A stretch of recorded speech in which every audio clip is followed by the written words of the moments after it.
Production of Broad and High is funded in part by the Greater Columbus Arts Council, supporting arts, advancing culture, and connecting the community to artists, events, and classes at columbusmakesart.com. This time on Broad and High, we'll bring you the story behind some very colorful ballet moves. There's chalk everywhere. Chalk everywhere. And we'll explore some early 20th century illustrations by Columbus native George Bellows. This and more right now on Broad and High.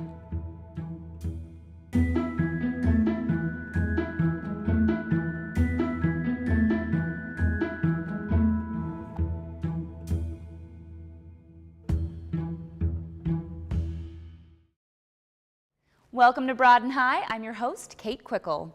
Earlier this summer, 6 Ballet Met dancers converged in the studio to create a visual explosion of dance, sound, and color in Becoming Violet. We got to peek behind the scenes of this short film to discover why and how this performance in chalk came to be.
So my little brother directed the film, and he directs commercials professionally. That's his job.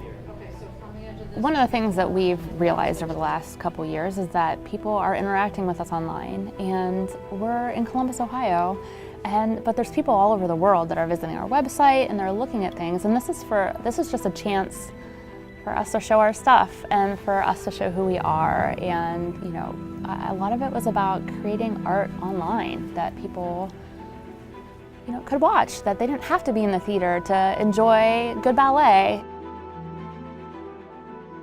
It actually started with the 4 elements, and it kind of evolved away from water and dirt and turned into chalk, which is actually colored cornstarch. It's organic, so the dancers could breathe it in and it wouldn't hurt them. We did not get to work with the chalk until we were on film.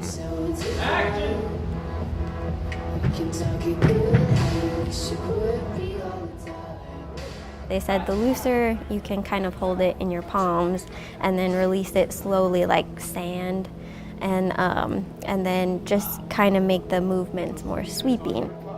So you had to figure out how to do the movement, but then while making the chalk dance as well.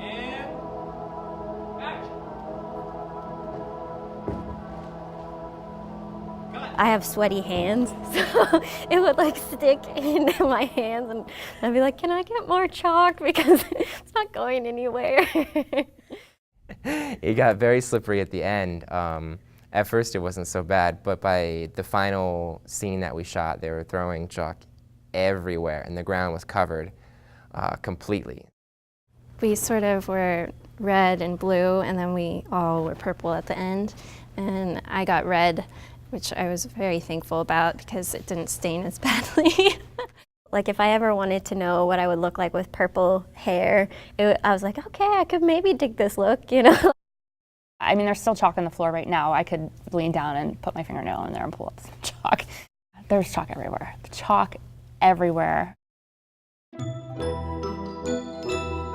The whole performance space looked like a scene, like a science experiment scene with the trash bags everywhere, and you're like, okay, all right, we're doing this.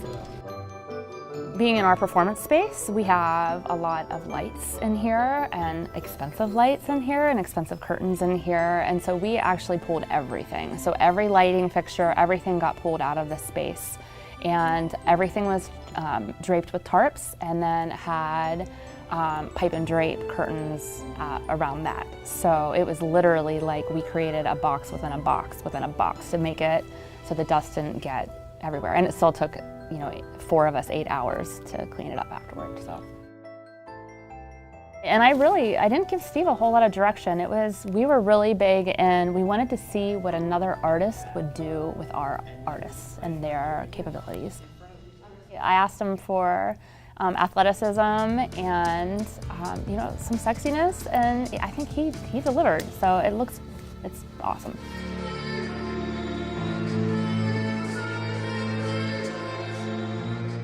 The definition of like the chalk would stick on you, and so seeing it in slow motion, you're like, you realize how many muscles you use, but actually seeing it in slow motion and like what it takes to really generate that power in slow-mo form is really interesting. So we wanted to show the muscles, and we wanted to show how gorgeous and athletic their bodies are and what they're doing and how hard it is to do what they're doing,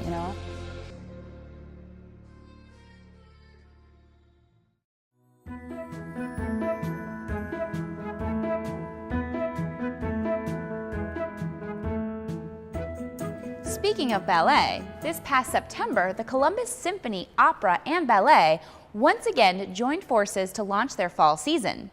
It was a follow-up to their successful 2014 event called Twisted. Our very own Christopher Purdy took to the streets to find out how much ordinary folks really know about these 3 classical art forms. Name for me 3 operas. Phantom of the Opera. Name 3 operas. Phantom of the Opera. Name 3 operas, not Phantom of the Opera. Not that we don't love Phantom of the Opera. Tell me the name of 3 operas, not Phantom of the Opera. T-Pain has an album called The Phantom of the Opera. Does that count? Name 3 operas when one is not Phantom. La Boheme. Woo! You see, you caught me off guard with that one. Rigoletto. My relative was an opera singer. Oh, she's passed away. Her name was Anna Moffo. She performed years and years and years ago. She was my dad's second cousin and my third cousin. Pardon me, this kind of a big deal. Anna Moffo was her inspiration to be a career. She's my favorite. She's my favorite. Let me ask a ballet-related question. First of all, if I say the term port-de-bras, what do you think that means? I don't know. I heard bra. What do you think a port-de-bras is? Sounds almost like a steak. What do you think? What does it sound like to you? Port-de-bras. It's French. I'm going to guess a wine. What's a port-de-bras? A bra you can remove or move with. If I show you my port-de-bras, will you show me your port-de-bras? Show me your port-de-bras. Port-de-bras? Define for me port-de-bras. Port-de-bras. It is a dance move. What is a contralto?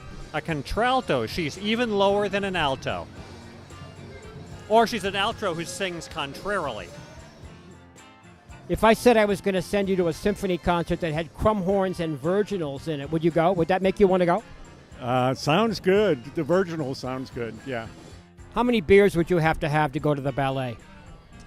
9. What's the first thing you think of when you think of opera? I don't really think about opera a lot, to be honest. Describe to me in your own mind what an opera singer is. A beautiful, hefty woman.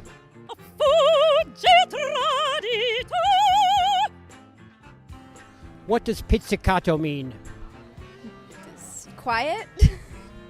It sounds like food. Pito bigallo. You can listen to Christopher Purdy every week on Classical 101. It's the only classical radio station in Central Ohio. Every Friday from 1 to 3, Christopher plays 2 hours of music requested by his listeners, so be sure to give it a listen. Now it's time for another installment of Artifacts. This is where we shine a spotlight on some of the state's hidden treasures found inside the Ohio History Center. This time, I got a peek at some rare illustrations by beloved Columbus native and artist George Bellows.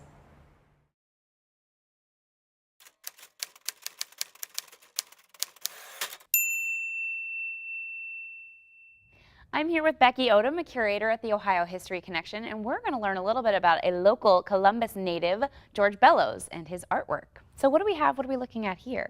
Well, let's start with this lithograph back here. So a lithograph is an original print, and Bellows, though he actually made a name for himself as a painter, he later in life started working in lithography. Okay. So these are original prints where he would draw on a stone with a grease crayon. Then he would put grease-based ink, oil-based ink on it. It would stick only to the grease crayon and not to the other parts of the plate. And then he would make prints with it. So this is one he did in 1921, but it's a nostalgic look back on his high school years in Columbus. Okay. And so it shows Bellows sitting in the middle next to his father. He doesn't look too happy. He doesn't look very happy at all. So he's a tall, lanky, athletic young man at this point, and he's being taken to church. He's essentially an angsty teenager. He was an angsty teenager. But in the 1800s. He was. And Methodism kind of ruled his family's household. So Sundays were for going to church and resting. Of course. And so that's actually, though, how he became interested in art. Really? While his father was resting in the afternoons, his mother would read to him from the Bible, and to pass the time, he would sketch. Oh, interesting. And so from a very young age, he received a lot of encouragement from an aunt and started announcing to anyone who would listen that he was going to be an artist, and he never wavered, no matter how much he was teased or picked on. He made over 170 lithographs in the short period that he produced them, which was from 1916 to 1924. So this is part of his later lithographs. He tended for his lithographs to produce images from real life. So sometimes they were commentary, you know, kind of an outlet for his own views on things that were happening in the world. And other times they just reflected the world around him, usually in New York City, but then sometimes looking back on his childhood in Columbus as well. So this is very typical of his lithographs. But not all of them were like this. He did treat some serious subjects, and this is one here. So this is one of 16 lithographs he produced in 1918, all about World War I. Now, he never went abroad. He never studied painting abroad. He never went abroad to see any of the war. But he read the British accounts of German atrocities in Belgium and was horrified and moved to do something about it. So he created these lithographs. But what we see in this close-up of this lithograph is we see the horrible effects of the first modern war. So we have in the foreground just the ground strewn with dead soldiers as the lucky ones who survived climb over those bodies in order to continue advancing the fight. So really a very sobering commentary on the state of war. Absolutely. He wanted to take lithography, which at the time was mainly seen as a commercial medium, so something that you use to produce images for newspapers and magazines and things like that, and he wanted to elevate it into a fine art form. Okay. By the time he died in 1925, lithographs were being shown side by side with other works of fine art in major art shows. Wow, that's impressive. Well, thank you so much for telling me about this. You're welcome.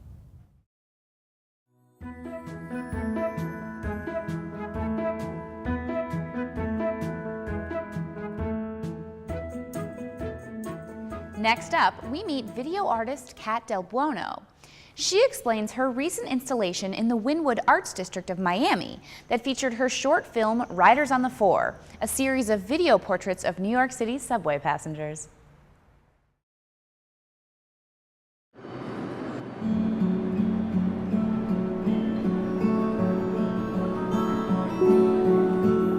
is Kat Del Buono, and I am a video artist. The video installation is called Next Stop Wynwood, which is actually based on another project that I had started a few years back called Writers on the Floor. If you went into the gallery space, you would have seen the two monitors, which had actual subway riders just sitting there. And what I had done was their video portrait. And in the background of the two video monitors, you would see a projection of a platform of a subway to kind of put you in the environment of being there in the subway, experiencing what the rest of us commuters would experience if you were on the subway. The way it had started was I approached these people and asked them, may I do your video portrait? And to my surprise, most of them said, okay. So I just filmed them sitting there, so you don't see them talking or anything. But then after, I said, now can you tell me something that you like about yourself? Everything. I'm an artist. I'm a writer. I have my own CDs. So I took that audio and put it underneath the image of them just sitting there. So you have your video portrait with the sound of the actual person talking about themselves. And the reason why I chose the question, I wanted to have the same question for everybody, tell me something you like about yourself, was at the time I was like watching reruns of Nip Tuck, and I don't know if you ever watched it, but the guys always asked, tell me something you don't like about yourself. And I wanted to do the opposite, because I never liked that question. And to keep some sort of conformity there, I wanted everybody to have the same question. That was the question I posed for them. I think I'm pretty charming, smart, hard worker. When you're sitting on the subway and you start looking at people, you start, guessing who they might be. Or you might see something that's attractive to you in some way, whether it's a physicality or something unique or something. And that's how I chose my person. There was something about them that attracted me. It ended up being, all different colors, ages, types, because that's what you get on a New York City subway. And that's what I love about New York is the diversity. So that's how the project ended up being as well.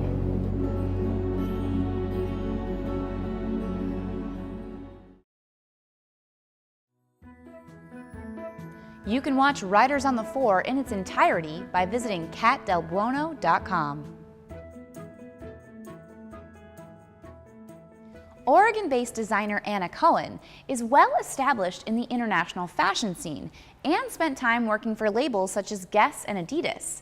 But her growing commitment to the environment compelled her to develop and launch her own line of women's apparel that merges fashion and sustainability.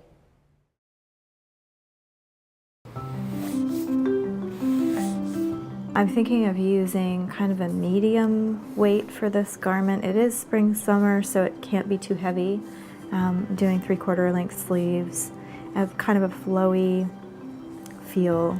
I want to make it interesting. I've really been excited about almost like origami of fabric. From the beginning, Anna Cohen seemed destined for a career in design. People would ask about religion when I was a kid, and I would always say art and nature. And I would still say that. Gorgeous, absolutely gorgeous. If art and nature have the power to direct lives, then Anna's story is, if not proof, then at least pretty convincing. Yeah, that's great. Look that way just a tiny bit more with your face. Yeah, it's nice. We've been building this bridge across urban and rural. So people who are hungry for a connection to the land and to the raw materials that come from the land that they're so removed from now being in an urban environment. That connection is really powerful. Anna's designs make that connection, but her path to get there has been full of twists and turns. She grew up in Molalla and Portland, in an artistic family that encouraged her creativity. Both my parents are artists and designers, and early on I realized that what I could create on my own was more relevant and interesting to me than what I could buy or even not buy at the store.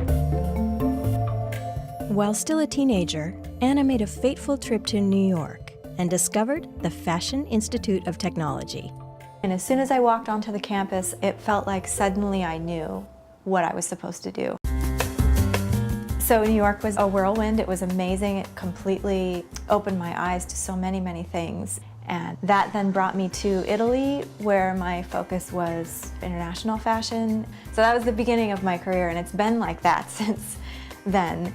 By the age of 25, Anna's talents had catapulted her from design student to international fashion designer. I had sort of made it. So at this point, I sort of hit a plateau and realized, okay, why am I here? What am I doing? And I just became married to this idea of bringing together my talent and vision and experience with fashion with my devotion and love for the planet and for sustainability. That's such a buzzword, but really meaning the natural balance and respect for all life. And I realized I couldn't do that in Italy. I needed to go home where I learned this stuff to begin with. Anna returned to Oregon and designed a line of fashions made of bamboo fiber and a collection that was to become known as the Canary dresses. And these models would come out one at a time, deep in the coal mines. Canaries gave warning when to take action for survival. Everything is connected. Change, be strong, find what you love what you do, listen for canaries. It was the right message at just the right time. And I started getting inquiries, and press started happening, and I started selling. It just started snowballing. But the combination of too much attention focused on too few resources, coupled with the economic downturn, meant Anna had to close her doors in March of 2008.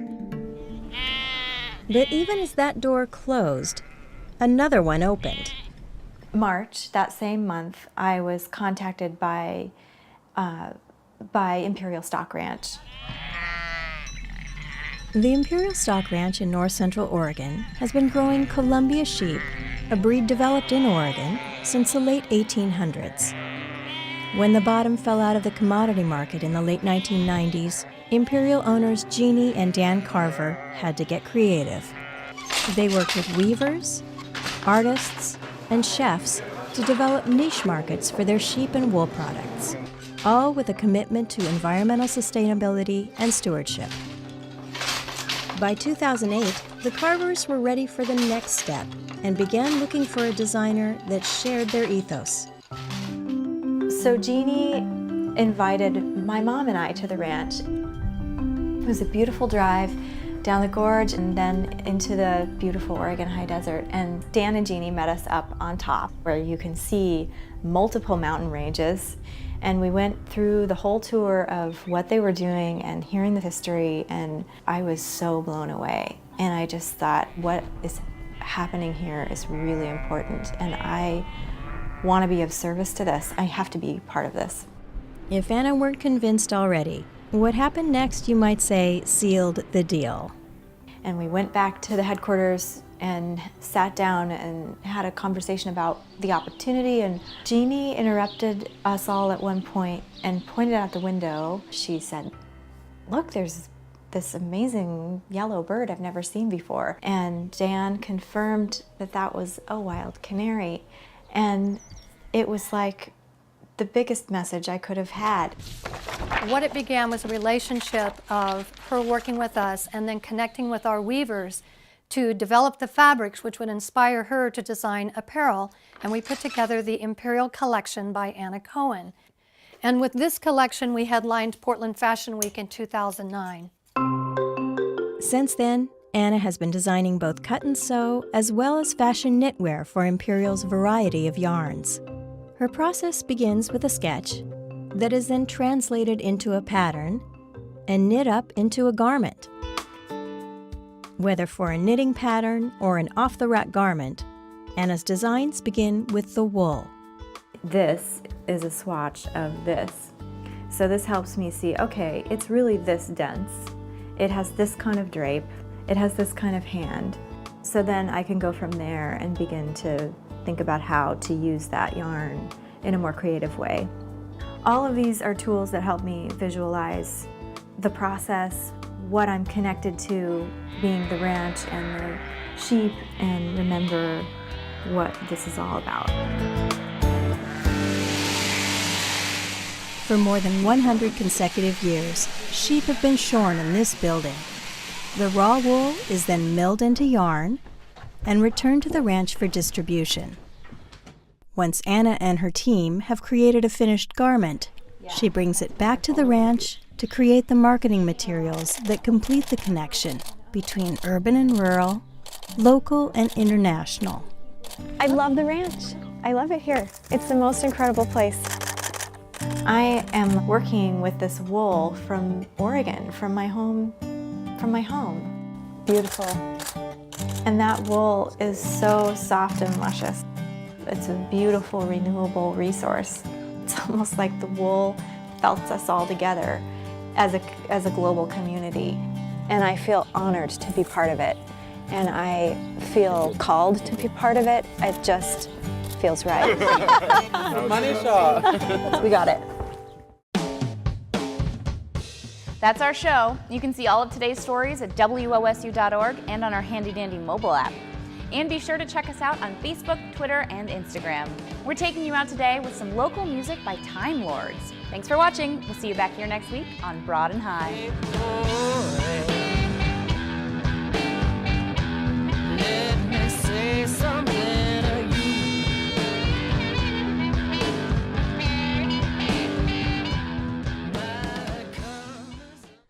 Production of Broad and High is funded in part by the Greater Columbus Arts Council, supporting arts, advancing culture, and connecting the community to artists, events, and classes at columbusmakesart.com.